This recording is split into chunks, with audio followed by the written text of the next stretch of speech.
There's more than just sexual attraction, romantic attraction, aesthetic attraction. Yeah. So I can appreciate a nice face. I just have no inclination to sit on it, you know?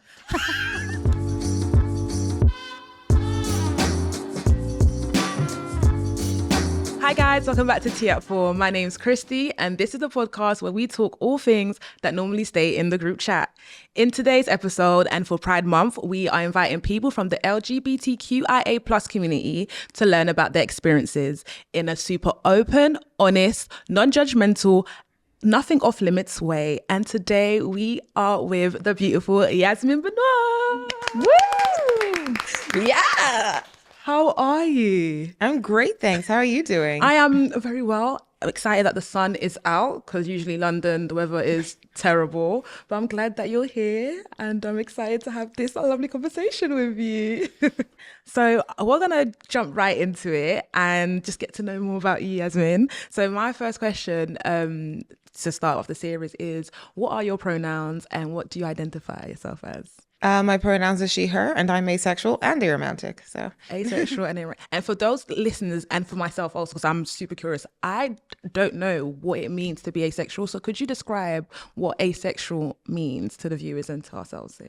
yeah, so the most widely used general definition is just experiencing little to no sexual attraction towards anyone, regardless of their gender. So sexual orientation just isn't oriented anywhere towards anybody. Interesting. So with that basically means you could have, like, let's say for instance, you see a guy or girl on the street and you basically have no attraction to them at all. Yeah, pretty much. So it's literally based on, like, is it based more on personality, getting to know the person, or? I wouldn't be sexually attracted to them regardless, or romantically attracted to them regardless. Yeah. So, I mean, they could be a good friend, but so in that case, it would be personality based. Yeah. It might be nice to look at, but I don't really need to do anything with that. That's actually, it's literally just like, yeah, you're just who you are. Yeah. I think that's amazing. I think it takes off I think for me personally, because obviously I am heterosexual, right? That's I what don't know, are you? Am I? That's what I can either confirm or deny. So I think for me, it's like, if I was to see, so let's say somebody like, who does everybody like? David Beckham. Let's just throw him out there. Because everybody loves David Beckham. Do you know what I mean? Yeah, I think just by looking like, oh yeah, he's got a nice smile, you know, I guess I'm sexually attracted to David Beckham. I know you're Victoria, but you know, yeah. But for you, seeing someone like David Beckham is just be like, he's just... Yeah, he's fine. Yeah. He's good at football, I guess. Okay, fair. I like bend it like Beckham. Like. So we've got some questions submitted from our audience, where I would love you to give like your thoughts or your opinions to these like dilemmas or like curiosities. Oh, people sent in dilemmas. They are in. They are in. So this is like, you know, dilemma moment with Yasmin. So the first one is, I'm 19 and I think I might be asexual because I've never had sexual attraction to anyone before. I've never felt the urge to masturbate or had any feelings towards celebrities like my friends. I told my mum and she said I'm just a late bloomer and it'll come. I feel quite alone. What should I do? I think this probably sounds like weird advice, but my first thing would be like, don't worry about it too much, because I feel like people, especially whether it's either online or in person, people really make your sexual orientation like having to be a big deal, having to work it out by a certain point in life and be acting on it has to be a big deal. It's one facet of who you are, and it doesn't even have to be a big facet of it. So I feel like don't worry so much about the semantics would be my first thing. Like I was always very open to the idea, like especially as a teenager, I was like, this might change at some point. Doesn't feel like it will. Especially at this point, I'm like, I think we're in it now. Yeah. But I was like, it could do. I can neither confirm or deny. But in the meantime, finding people that relate to your experience so you feel less alone in it, I think is still important. So I would say seek out online communities would probably be best, because there are lots of people, especially at that age, that are having the exact same questions and conversations. Yeah. So you could kind of have that journey with other people and then it feels less isolating.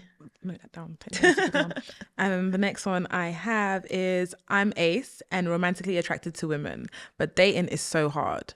I get scared bringing it up in case they lose interest or think I'm weird. How do you date confidently when the world assumes sex is part of every relationship? I'm not convinced anyone on earth is dating confidently. Oh, honestly, I feel like, especially nowadays, I feel like people are less confident in dating nowadays. I feel like I've never heard anyone who's not tired or struggling or over it, regardless. So I would love to say that I think that there is a way that you will have the smoothest dating ride ever. We probably won't. I think that just comes with the experience of seeking those types of bonds with people. I also think that like you probably will find someone eventually, because I think regardless of what your sexual orientation is, like not everyone is like having sex every 5 minutes. I mean, statistically, our generation is having sex less anyway. Yeah. So regardless of what their sexuality is. Yeah. So I do think that like, don't be afraid to broach that or assume that, okay, because this person doesn't identify as asexual, they're not going to get it. And then also I think you could try and seek out in a more organic way, like friendship first. There are lots of asexual people that are like homo-romantic and that are around and that are also looking for that. So I think if you just develop friendships with people with those same experiences, then it might develop into that maybe, because you can relate to that rather than initiating it from a romantic perspective. Then I feel like you're probably more likely to run into those hurdles. Yeah. I feel like dating apps are the issue as well, because I personally feel like things like Hinge, Tinders, or whatever other apps are they put at the forefront just the relationship, not the friendship. And I think exactly what you just explained, that people are so like quick to be like, yeah, let's get into it straight away. Where it's like, build a friendship, get to know the said person. Do you know what I mean? Work on like, see if your personalities are compatible first, and then let it naturally lead to something that if down the line goes into sexual, let it be sexual. So I think that's actually really good advice. Apparently we're all not dating confidently. I mean, I see someone who isn't dating, but as an observer, I feel like there's anxiety attached to it. I feel like there's a social dating anxiety going on. I definitely agree. Yeah. What's the statistic around us having sex less now? I feel like there's been a lot of conversation about that. I feel like there's always been like a kind of fear mongering around, oh no, like Gen Z is not having enough sex. I don't think they are. I think they're either twitching or they're not twitching. They're on Twitch. They're either on Twitch or on their phones. I feel like, I'm pretty sure secondary schools now, when I was in secondary school, a lot of females like lost their virginity very, very young, whereas I'm pretty sure now it may be even later down the I feel like it's definitely later, but I think it's interesting that it's framed as like a bad thing. I'm like, so someone's not losing their virginity at 14, is that bad if they're 20? Like, I feel like that's not I feel like that's fine. I feel like if people are like, actually I want to be in a relationship before I have sex, it's like, cool. Like, or I want to like finish university before I start focusing on that. It's like, cool. Yeah. Less teen pregnancies. Like, I don't see why it's like, it's portrayed as a bad thing. It's actually not. I don't think there's anything like that weird about. I mean, I think part of it is because people are just more socially awkward and not talking to each other. I'm sure that's part of it. But they're just getting like OnlyFans subscriptions and not meeting people in real life. Like, I'm sure that's part of it. But also, I think people are also just more aware of like, I actually don't have to. I can just do what I want. Like, less peer pressure, which I don't think is bad. I feel like people are doing what they want to do and not following society's norms. And I do feel like we need to get to a place where it's actually okay. We shouldn't kind of be like, this is bad, this is good.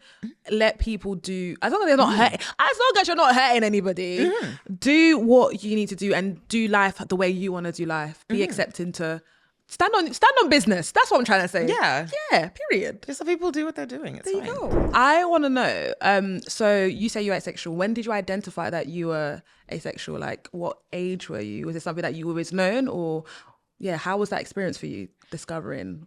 Yeah, I mean, I'm pretty sure I always knew, but I didn't discover the language until I was like 14, 15. So I feel like I always say I realized I was asexual when everyone else realized that they weren't. So like puberty, pretty much, like around 11 probably is when kids started fancying each other and wanting to go out with each other. And I was kind of like, I don't get it. But I was when I was in secondary school, because I was like a teenager in like the peak Tumblr era. So everyone was kind of talking about niche orientations, and it was kind of cool to have one. And so someone suggested to me that I might be asexual, and I Googled it and I was like, oh, actually that sounds pretty accurate. But I didn't actually start using the word to describe myself that much until I was in my 20s. Question, because I went to a very female of girl school. Me so, too, yeah. Did you as Yeah. well? So I think for me, it was like seeing everybody in your school years that, okay, people are losing their virginities, people are doing this is why. So you're kind of like brought up to kind of like just go with what everyone's going with, especially because I went to a Catholic school as well. So it was super like... Thirsty? I mean, that's what they say, right? To be honest, I would say that not the girls in my year, just in case you guys are listening and watching me. But yeah, I feel like girls' schools do get that kind of like stereotype where the girls are very much like, oh my gosh. I mean, mine was. Yeah, a boy goes past the school, it's like, oh my God, yeah, he's the girl. Like people lose their minds. There you go. So I feel like it's great that you were able to kind of like explore that and have that person to tell you that, you know, potentially you may be asexual. I feel like if put in your shoes, going to a very predominantly female school, very Catholic as well, it would be something that would be kind of like something that I wouldn't be able to explore, even ask about. So how was that for you, being able to kind of like, okay, cool, somebody's there to kind of help me explain, or somebody was there to at least give you some sort of explanation of what you might be going through?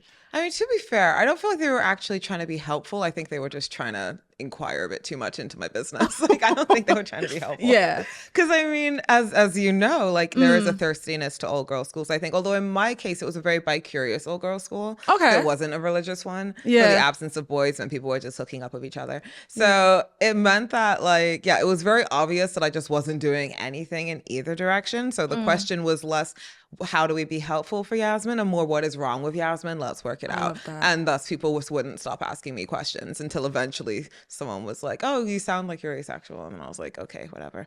At that point I was like, sure, whatever. So I'm guessing for you it was like finally finding the word.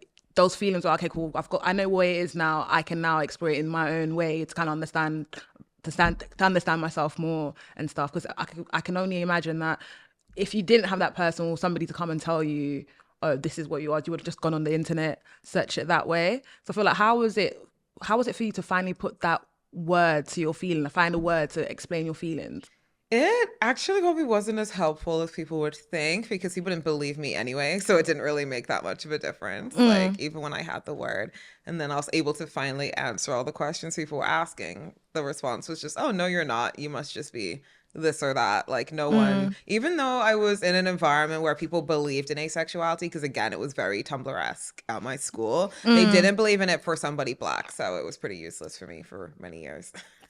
That would really annoy me. That would actually annoy me. Like, I'm telling you, I'm explaining it to you, but you guys are like, you're hearing me, but you're not hearing me. Yeah. So I can definitely understand the frustration. And in regards to like, if you don't mind me asking, like back at home, how did your friends or family respond to you telling them that this is what I identify as? Well, the people at school were my friends. So yeah, they didn't believe me. But I feel like at home, like it was kind of obvious. Like I never really pretended to be anything else. Like I think my mom would have been very perplexed if I was like, I have a boyfriend. She would have been like, really? Oh, I know we were doing that, but okay. Like she wouldn't have been against it, but she would have been like, yeah, weird for you, but okay. So yeah, I didn't even really need to tell her. It was just kind of like one day I was like, oh, by the way, you know, there's like a word for that. And then she was like, oh, cool. Anyway, that's watch EastEnders. Like we weren't really. Are you EastEnders? Yeah. Don't say that, because you're one of the first people that share a common understanding. I was like raised on that. So yeah, I'm pretty sure it was like while watching EastEnders, I was just like, by the way, and it was kind of like, all right, cool. Anyway, like that was all it was. I think I found one person. Yasmin, I see you. You see me. Amazing. So what would be the best thing about being asexual? I think if you're one of those people like me that was kind of a nonconformist anyway and just kind of like does whatever I want, it's nice because I feel like it just takes an extra like layer off your experience. Like I feel like a lot of people I know who aren't asexual, or if they are still pursuing like romantic relationships, it's very time consuming. And I think people base a lot of their value and self-worth on whether they're in like a sexual relationship, whether people are sexually attracted to them, or like how their romantic pursuits are going. And I think if you take that out of your life, it leaves you with a lot of extra time and energy. Yeah. So I'm kind of glad that that's not an additional thing in life that I have to worry about. Just vibe. Just vibe doing you. What is one thing people wrongly assume about being asexual? I think the main thing is people think that there must be something like physically or mentally wrong with you that's caused it, whether it's either like a biological thing, like a hormonal imbalance or like an illness or something, or they think it's like a mental disorder, or that it's some kind of personality flaw or something bad's happened to you to make you that way, or maybe you're just like against sex morally, or you're just unliberated in some way. So I feel like there's a lot of like judgments on your self that come with it. Yeah, that is actually so sad that people are like that. I feel like we live in a world that people are open, but only open to what they want to understand, and not open enough to like take in what other people are experiencing. Like for instance, I think the other day, a couple months back, we were doing like vox pops on the streets of Shoreditch, and I think there was what is that movement in Korea? 4B movement, where basically they are standing by women having no interactions with men, no sex, no this, and a lot of like the males, like their responses were like, well, I mean, if they don't want to, you know, if they want to stand on their own business, they can stand on their business. Or some people kind of like, they don't really get, because how are you going to reproduce? How are you going to, do you know what I mean? Why are you guys doing something that's going to possibly affect the world or affect, you know, life in general? But I think people forget that at the end of the day, yes, you may not understand something, but also be open enough to take in and let them people have a voice. So the fact that now I've come here and you said that, you know, some people wrongly assume that it's like a mental disorder or something really bad, is why are people so quick to run to the negative side of it? Let's kind of like focus on the positives and, you know, celebrate you guys as well. Because it's like, what's wrong? You could be straight, you could be bi, you could be a lesbian, you could be asexual. We're all humans living life, going through different experiences. So I'm really I'm intrigued, and I really want to know more about you and about being asexual. What is the most funniest and ridiculous questions you've ever been asked about your identity? Oh, I feel like it's probably I remember when I like first started doing activism, like I got a lot of comments that were like, oh, is it probably because she's vegan? And I was like, I'm not even vegan. But like a lot of people were just like, oh, so she's vegan. Like it's like it's not like, if you don't eat meat, then it, I don't know. Oh, makes my you less days. sexually attracted to people. I don't know, but I was getting that like a lot. And I was like, is this a thing? Is this an assumption that people think vegans are asexual? If you're asexual, you must be vegan. Is this weird? It's like I got a fridge full of meat, so it's not. No. Yeah. Oh my days. That's actually crazy. How do people just, I don't know, the connections people come up with are so yeah, strange. they throw the wildest assumptions. You're just like, you know what, I'm just gonna either entertain it just to make you seem very stupid, or be like, no, that's definitely not it.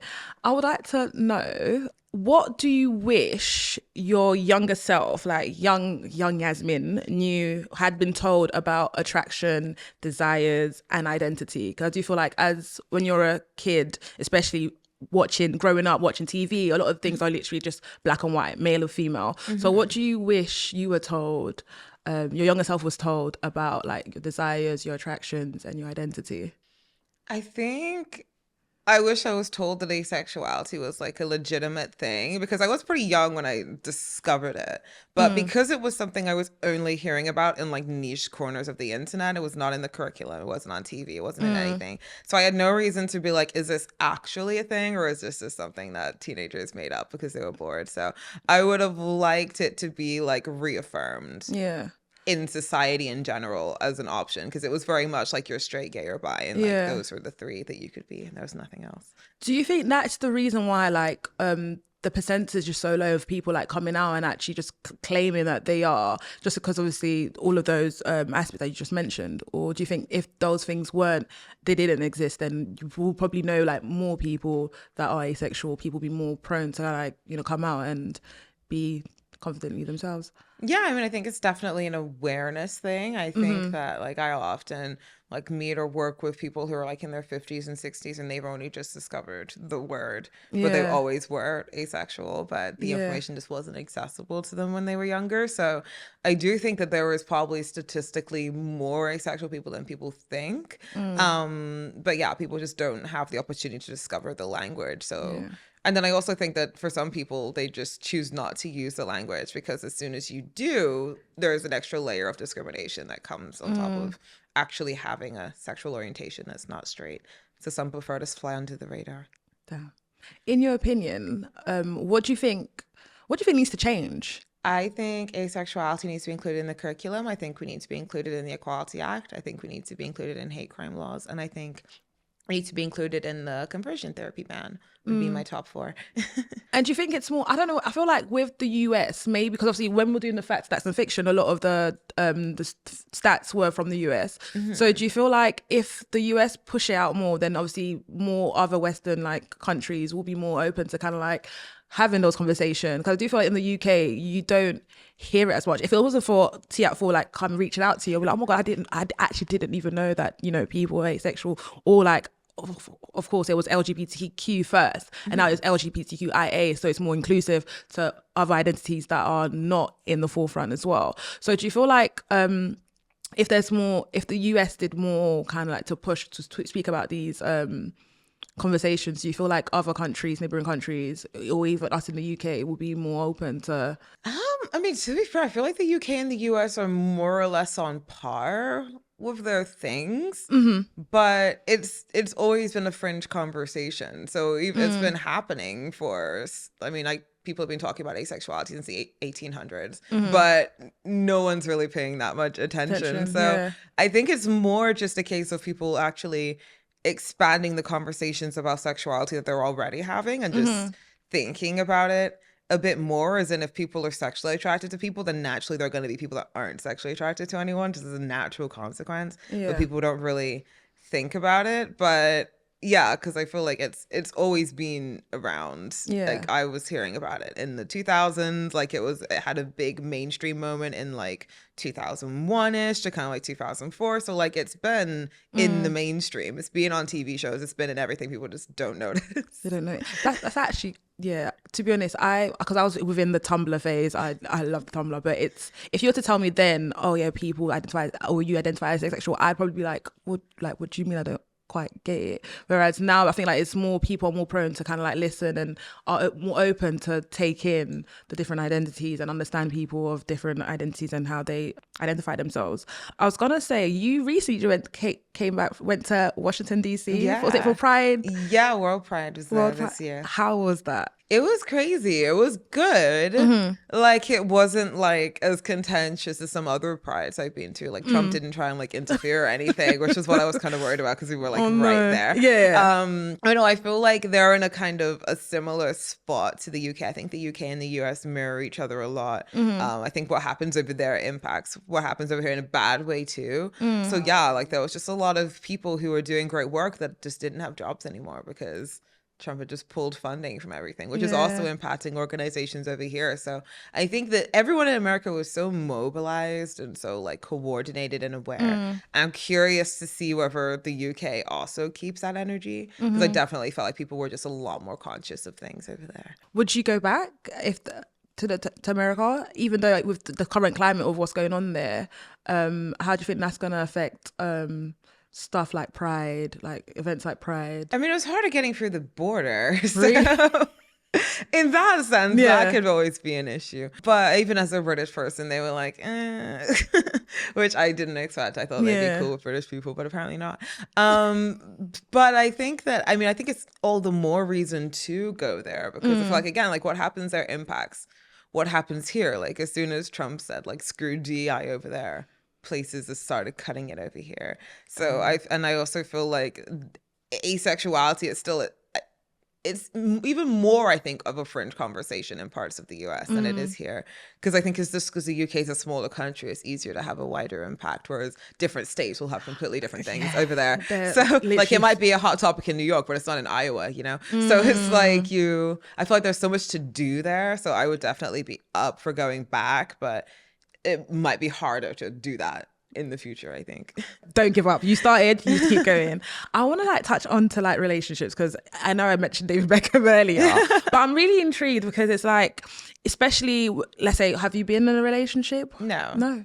Not a romantic one. Not a romantic one. I feel like, let's say if you were to be in a romantic relationship, do you feel like you'd feel pressured to hide your sexuality or even perform sexually just to fit in within the realms of a romantic relationship?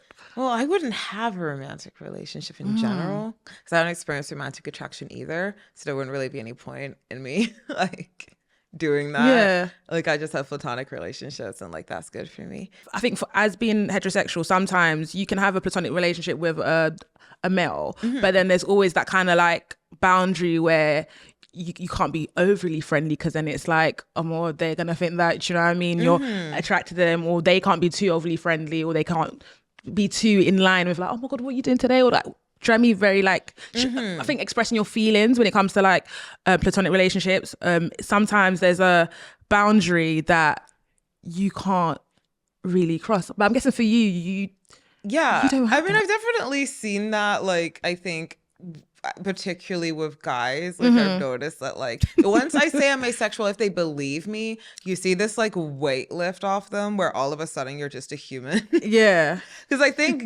don't think guys talk to girls like humans, even if you're friends. Not entirely, because I think that there's always a thing in their head where they're thinking, I need to remain attractive. I need to remain appealing just in case. Wow. Okay. Just in case she Yeah. might like me. Just in case there's a chance. So there's always this kind of thing that they do. Which I think girls do it too. There's always like 110%. Yeah. but as soon as you know, like, there's no chance. Like, I am never going to have sex with you. So don't worry about it. So just talk to me as you would a guy. And then all of a sudden they're like, oh, okay. Let's just, and then all of a sudden all this stuff spills out and they just spill all their freaking life experiences onto you. Because they're like, damn, you're just a person now. Okay, like, let's go. I think that's quite refreshing to hear though, because I do feel like let's say, just in my own experience, if I am speaking, let's say I went out speaking to a guy, it's always that kind of like, you've got to make sure that, you know, there's a tone you speak in, or there's like a certain topics of conversations. It's very much, we can talk, hi, you're right, and it goes straight into like sexuality. Whereas I'm guessing if you were to tell a guy, yeah, I'm asexual, and they're like, oh. So it's automatically like, okay, cool, they can. Yeah, like if they believe it, then it's like, now that's off the table. It's like, so we'll just talk like I would with a guy. It's like, yeah, just talk as you would of a person. So not a potential partner, but like a person. Yeah. Do you think asexuality gives you a different kind of freedom when it comes to forming connections?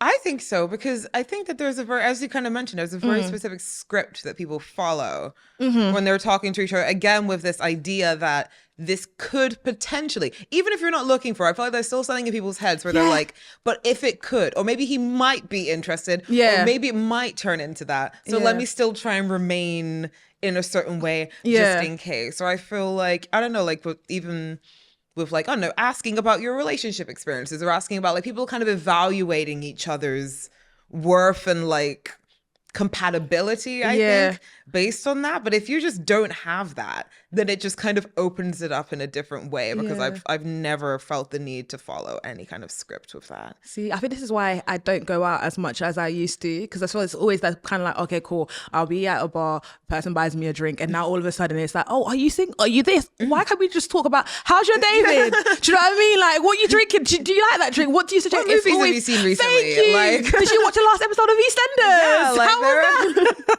Like there are many other things. So Thank people you. follow a very particular, like even though I've never dated, I could pretty sure I could like map out an entire date from start to finish. Like I know it's the same script. People say the same things. Yeah. And that must get boring after a while, I think. It's very tiring, because at the end of the day, it's like you could be out going just to go out to, like, let's say you had a stressful day at work or a stressful day at home, whatever, and you just want to go and kind of release and just enjoy yourself, and then you're there forced to have like a conversation where it's like, okay, cool, we're going to this. Oh, you're probably gonna ask me, oh yeah, this. Are you gonna put me that? And it's like. And in your head, you're like, well, I'm going to probably answer with this, and I'm not going to mention that. And I'm probably going to hide this thing, right? Because that might sound bad, or this one. And then it's like, yeah, and then you're not really, I feel like, entirely just being you, yeah, or being like just unapologetic, and neither is the other person either. True. Wow. So, guys, rest of the scripts, okay? Yeah, just chill.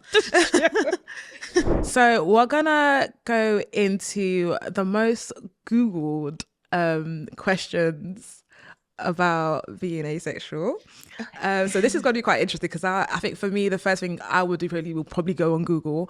So I would like to, see what you think about the ones that I've picked up. So the first one I've come across is, do asexuals date? I mean, I don't personally, because I never have, but no, like some asexual people do still experience romantic attraction and do still date. I think it adds a slightly more complicated layer to it, particularly if you're asexual and you're dating someone that is not asexual. But I mean, the first asexual people I met were like two guys that were married, so then they were both asexual. So like I know asexual people with kids, I know asexual people just like in polyamorous relationships. Like it doesn't, assuming you're not aromantic like me, it doesn't necessarily make a difference in terms of that. It's just you would have to have more negotiations, I think, around the sexuality part. In the future, do you see yourself dating? No, not at all. No, I mean it might be like a marriage of convenience for tax reasons, maybe. Like there are logistical benefits to that, but like no, it wouldn't be for romantic reasons. No. Okay. Fair enough. The second one we've seen was, can asexual people have a libido? Yeah. I mean, it's as I said, it's like your sexuality is not oriented anywhere, but that doesn't change the physiology, so to speak. This is a Christie learning moment. So you see how I'd probably be aroused by a good-looking man. I'm guessing you could also self-arouse yourself, I'm guessing. Yeah, I mean, I always put it this way. I feel like most people realize their sexual orientation probably as like, I don't know, maybe like a teenager or maybe slightly earlier, but most people have masturbated before that. Okay. So because in my head I was thinking, so it's like, but you probably weren't thinking about having sex when you were doing that. Yeah. When you were younger. Yeah. Because most people don't even know what sex is until they're older. So your sexuality can be independent of that. I think people just forget that you can do that. Well, you've heard it here first, guys. Right. Next one is, do asexual people masturbate? I guess you just answered that already. Some don't. Some don't. Some don't really have. Again, it like varies. Like there are straight people that have low libidos. True. Yeah. There are medications people take to increase those things. You might be going through a phase where your libido's low. It could be a variety of factors, or then it could be high for a few weeks. Like, those things fluctuate. So yeah, some people do, some people don't. Next one is, do asexuals experience attraction? Yeah, different types. I mean, there's more than just sexual attraction, romantic attraction, aesthetic attraction. I can tell a good-looking person. Okay, aesthetic attraction. Aesthetic, yeah. Where is this going? This is different. Aesthetic. Yeah. Okay. I can tell David Beckham is objectively good-looking. Yeah. I would say I can appreciate a nice face. I just have no inclination to sit on it, would be my how I put it. No, that's actually it is. I hear it because I feel like you can be attracted to something, but this doesn't mean that you're gonna go and pounce and jump on them. Yeah, do you know what I mean? Like, person, but doesn't mean anything. I feel like, going back to EastEnders story, guys, I think Phil Mitchell, out of everyone, you've got Ravi right there. I think you know what gets me about Phil Mitchell? It's just that his assertiveness. It's like, okay. It's like, do you know what I mean? He's like look, do you know what I mean? I think that's what attracts me to him. I feel like it wouldn't be. I wouldn't describe that as, for me, that wouldn't be aesthetic. Oh, like okay. The aesthetic wouldn't be, but there was a vibe. Yeah, I see the vibe, but not aesthetic. Aesthetic, more Ravi. Yeah. Jack. Yeah. Oh, Zach. Yeah. Yeah. I'll jump on Zach. Ravi, maybe not. But I can see what you mean with that. Do you get? That's why Sharon keeps going back there. There you go. People who don't watch EastEnders like, what are you talking about? Well, they need to start watching it. How about that? And then the last one is, this is actually quite a sad one, actually. And I think for me, that kind of, it got to me because it's like, why? Like, I'll just read it. It's, how do I get rid of my asexuality? Yeah, that's the thing. That's why I said, that's why I feel like there needs to be rules around conversion therapy for us, because it's very legal and it's very perpetuated within the healthcare system and it's not addressed.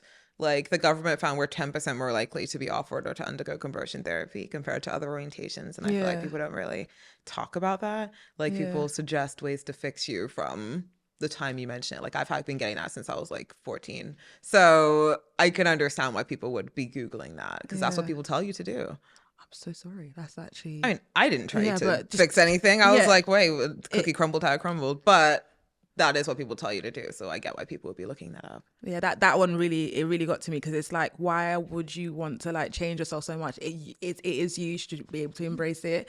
And this just heartfelt that I'm guessing the people that are searching that are not in the spaces where they can, go and ask people or be confident enough to like, find somebody that they can speak to kind of understand themselves and kind of like be happy with how they are and who they are. Make you out. It's good. I don't know why we ended with like a very like kind of sad one, but we're gonna like change it up a bit. And I'm gonna go into like asexual slang. Okay. So I know there's different identities within it. Yeah. So I think the first one, ace. Yeah, it's kind of an abbreviation. Abbreviation of asexual. Yeah, but kind of like in the way like trans is an abbreviation, but then it's also kind of an umbrella term for everybody under the trans umbrella, I guess. So you could say I identify as ace. Yeah. Say that. Okay, cool. So ace is abbreviation. Cool. What about grey sexual? Yeah, that's just when you fall into like the gray area between being asexual and not asexual. So you might experience sexual attraction a little bit more than someone who just identifies as asexual, but not nearly as much as somebody who's not asexual. Okay. So they'll just say like they're gray asexual. So it's like bi-curious. No. Probably be more like, I don't really know what else to compare it to. But just like, you know, for some people they're just like, yeah, I would just say I'm asexual. But some people were like, well, I still experience sexual attraction a little bit, or it's very infrequent, it's very, very low intensity. So yeah, I'm not fully asexual. I would just say I'm gray asexual. So it's kind of like the middle ground. Okay. And then I've got here demisexual. I feel like for me that would be the demi means demi doesn't mean half. No? Demisexual. In Latin, yeah. But I think the way I see it in this case is that's a type of gray asexuality where in those rare instances where they might experience sexual attraction, there's the extra component that it would have to be with someone that they have a strong emotional bond with in those rare instances. Whereas for people that are just gray asexual, that might not be the component in those rare instances where they might experience it. But for demisexual people, that would also have to be there as well. Cool. And then the last one is aromantic. Don't experience romantic attraction. Don't experience. That's crazy. I think it's like not to experience. Actually, not crazy in a bad way, but crazy in a way that it's like, I don't think people will believe that you're aromantic. Do you know what I mean? I feel like people don't believe I'm asexual either. Be like, what do you mean? So do you know them guys that are like, what? So you don't think you can fall in love with me? Or you don't think? No, it's like no. I feel like people have a hard time believing that. Like, yeah, they have a hard time believing both, particularly guys. I feel like, but I just turn it around on them usually. I just kind of use like whenever guys are like, oh, but if you haven't tried, like, how do you know? And I'm like, well, if you had sex with a man, and they're usually like, no. It's like, how'd you know you're not gay? We could use the same logic. We could apply it everywhere. Yeah. So, do you reckon there is more women that are asexual or more men, or is it quite balanced in your opinion? Statistically, more women. Realistically, I think it's balanced.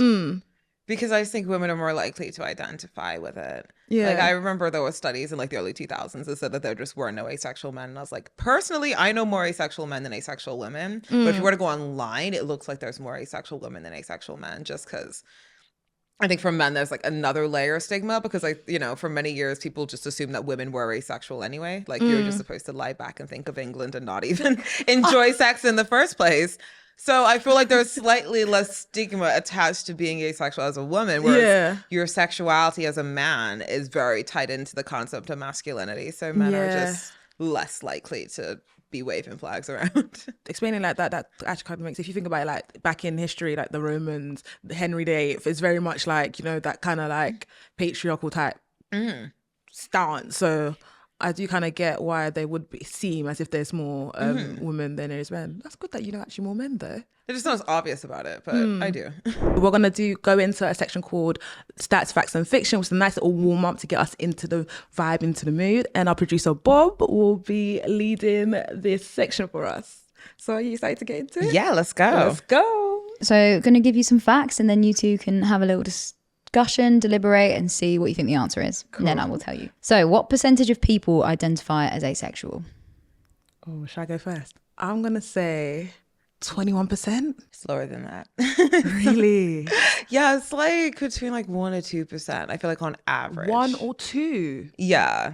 I feel like on average, based on stats in the UK and the US, that's usually what they say, what they indicate. I wouldn't be surprised if it was a bit higher. Yeah. I'm very shocked they said 1 and 2. But that's actually not that small because like that's the same percentage as ginger people. Okay. When you put it like that then. So it's like, it's rare, but it's not crazy rare. Yeah. But when people say percentage, it's like, okay, at least give me like a number above like 5. You're saying 1 to 2. I'm just like, yes, are you sure? Like trans people are like 1 to 2%. Really? Like it's smaller than people think probably, but still that's larger than you'd think as well.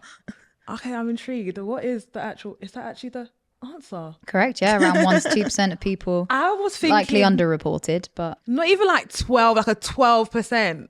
12 would be a lot, I feel like. I think 12 is a good number. It would be a good number, but 1 to 2. Okay, that's very interesting. what percentage of LGBTQIA plus youth are on the ACE spectrum? Okay, see now because you said 1 to 2, now I but that was out of general population. okay. See, I feel like that one's higher. I feel like that one would be like 5%. Okay, see, because you're saying 5, in my head I'm thinking let me go like 35, but then in that case I'll say 12 for this one. I mean, yeah, because I might be going too low, but I feel like it would probably be like 5. 5. So it's 13%. Okay. Oh, okay. Okay, so no, you were closer. Yeah. Is that in the UK or was that like globally? I think that's globally. Or maybe it's US. It's probably US or UK. I don't feel like any other countries are taking stats. Okay, last one. The A in LGBTQIA plus stands for asexual and 2 other identities. What are they? I'll let you try it. Asexual and... Should I do it? Yeah. I'm really thinking, I'm like, asexual. Aromantic and agender. Yeah, correct. Got it.